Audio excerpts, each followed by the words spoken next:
What's up, guys? Welcome back to the channel. Here we are with another reaction. In this one we have Australia is heading toward an unprecedented mega drought.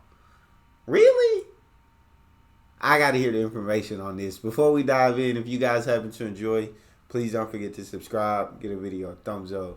Let's see what we got here. A mega drought might hit Australia soon, and this isn't just about a couple of dry seasons.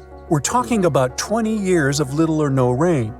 While Australia could be facing the longest and most devastating drought since official records began, the rest of the world might struggle to buy bread, flour, or cereals. Energy prices are likely to spike globally, and neighboring countries like New Zealand, Indonesia, and Malaysia must be prepared to receive Australians directly affected by the lack of water. To truly understand how severe this situation could become, we should first examine past disasters. First off, Australia is no stranger. I ain't heard about no mega droughts in Australia or anything coming like that, or lack of water recently, or I haven't heard this news in a lot, and I react to a lot of Australian videos and I haven't seen any videos about it, but maybe I'm just missing the videos that are about it. But I don't know. To droughts, and this phenomenon can happen across their entire territory. From 2017 to 2019, the southeast part of the country went through what they call the Tinderbox Drought. This was a severe bone-dry event where the cooler months saw only about half the usual rainfall. Parts of Australia became so dry that wildfires were a constant threat. Crops failed, and water was scarce. This drought was also thought to have contributed to the Black Summer fire disaster. By the end of 2019, bushfires were raging across the country on a scale never seen before, with people describing them as rivers of lava flowing down from treetops. The losses were staggering. I watched videos of those bushfires, and they were absolutely scary, terrifying to see. Those fires literally just eat up everything in their path, destroy habitats for animals, destroying homes of people, destroy property, take lives. They were devastating. And then watching videos and seeing just black smoke fill up the entire sky was just crazy for me to watch. But we all know about the bushfires that went on during this time. I guess it could Australia be heading toward a mega drought? I feel like I don't think so, because I feel like maybe they still have bushfires, but they've died down since that year of a record number amount of bushfires. If I'm wrong, please correct me in the comment section. The tourist industry alone took a hit of $2.8 billion, and over 7,000 jobs disappeared as a result of this difficult period. The Tinderbox Drought was a big reminder of what Australia might face in the future. That's why it's so important to understand what happened in the past to get a full picture of a possible 20-year mega drought. But there is one problem. Even though droughts are relatively common in Australia, the rainfall data available until today isn't enough for researchers to predict the future, and our records only go back to around 1900. So experts decided to study tree rings to uncover missing environmental data. If you look at a tree stump, you'll notice concentric rings on its surface. As trees grow, they form new rings, and the thickness of these rings depends on how much water they get. During a mega drought, the rings appear thinner because the trees don't have much water.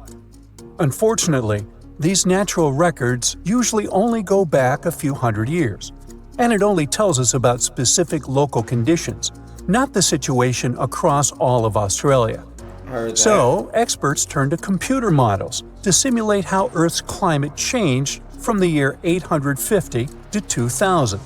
This approach helped them to paint a picture of when mega droughts might have occurred in Australia and how to predict what might happen in the future. But what they were really interested in was whether the human factor might be making this scenario worse over the years, and if we are somehow intensifying these dry periods. So, are we to blame for these mega droughts? The short answer is, we're not sure yet. On one hand, dry periods in Australia do seem to last longer than they did before factories and machines became common. On the other hand, they don't seem to be getting more intense or happening more often than before industrial times. This means a drought lasting 20 years might not be directly linked to human activities. Nah, 20 Actually, years, this kind of phenomenon is just a drought lasting 20 years can't be like directly. Like I said, humans may have indirectly played a bit of a part in it and not, I guess, taking care of the world like we should. But a drought lasting 20 years, there's no way that would just all be due to humanity. a normal part of how rainfall changes in Australia over time. This is backed up by evidence from ice cores, which suggests that a 39-year drought hit eastern Australia around 800 years ago. 39 What makes it also drought? fascinating is that there isn't just one cause for this phenomenon. I mean, there is no single mechanism that explains all cases of megadroughts. It happens because the right combination of ocean and atmospheric conditions come together, and you end up with a drought. And just by random chance, you might have periods where there are 100-year-long droughts. Oh Despite what many people think, megadroughts are not geographically isolated. They have occurred on every continent except Antarctica over the past 2,000 years, and are often linked to natural events. For instance, megadroughts in North America and Southwest South America were driven by El Niño, where the Pacific Ocean near the equator gets warmer than usual, disturbing normal weather patterns. They are not rare events either. In fact, the U.S. Southwest has been experiencing a megadrought since 2000. It's being considered the driest period in 1,200 years for the region. Major reservoirs like Lake Mead and Lake Powell are at low levels. Heat waves are hitting cities like Phoenix and Las Vegas harder than ever. And wildfires are happening more frequently as the land gets drier. Now, let's think about the future. Even though we have a very That's recent... scary to think about. So the U.S. Southwest, Vegas, Phoenix, areas such as this have been in them. If anybody watching this from the U.S., I'm from the U.S., but I don't know about Vegas and Phoenix because I stay in Georgia and I'm from Texas. So y'all let me know in the comment section. Y'all been feeling any of these mega droughts or these droughts or anything of that nature? I would love to know. In concrete example from the U.S., research can't exactly predict how a 20-year megadrought would play out in Australia. Usually, such events show up mainly as reduced rainfall and snowfall. But in most areas, the increase in drought risk will be caused by a warmer, more arid atmosphere.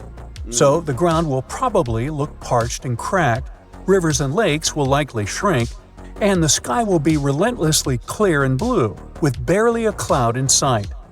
Farmers might struggle to grow crops, making grocery prices rise worldwide.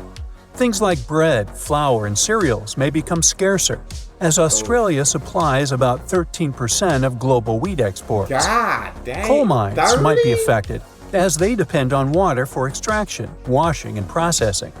That might drive up power costs for industries around the world, which could be passed on to consumers, impacting global growth and inflation.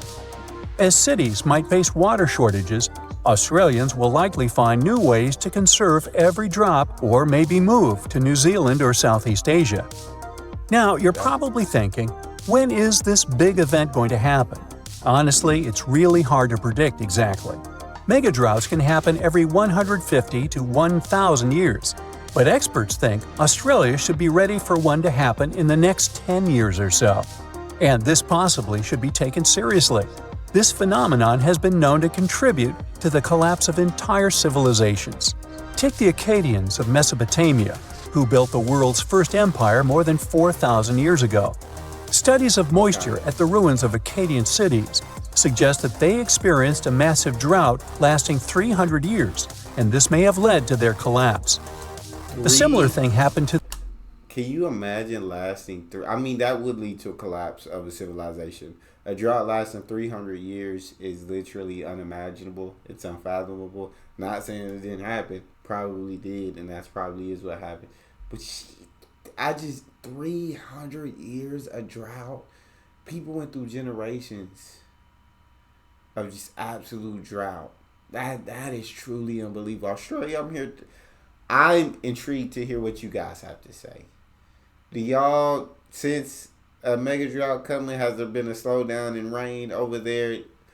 Just from, I guess, personal experience, wherever you're at in Australia, have you guys felt the slowdown this year, or has it just been raining a ton? And maybe this video not presenting the facts, all the facts correctly. Y'all let me know in the comment section. I would love to hear from you guys because you guys got boots on the ground over there. To the Assyrian Empire, which existed over 2,700 years ago in what is now northern Iraq. For years, it was a real mystery why they left their capital of Nineveh and never returned. But recent studies of a stalagmite in the Cunaba cave revealed that the rise and fall of the empire coincided with a wet period followed by a 125-year-long mega-drought.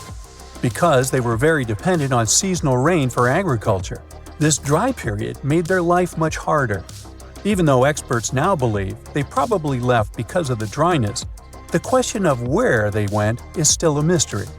So, yep, mega-droughts may have played a role in the collapse of great civilizations in the past.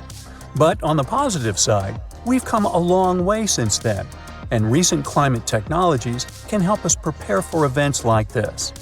Now that we know a 20-year mega-drought is very much possible and might happen soon, Australia has some time to get ready for it.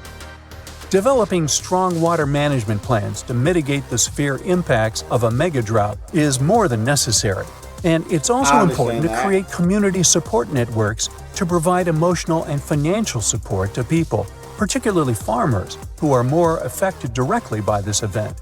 If initiatives like these emerge in the coming years, those 20 years of drought could be less intense than most people might expect.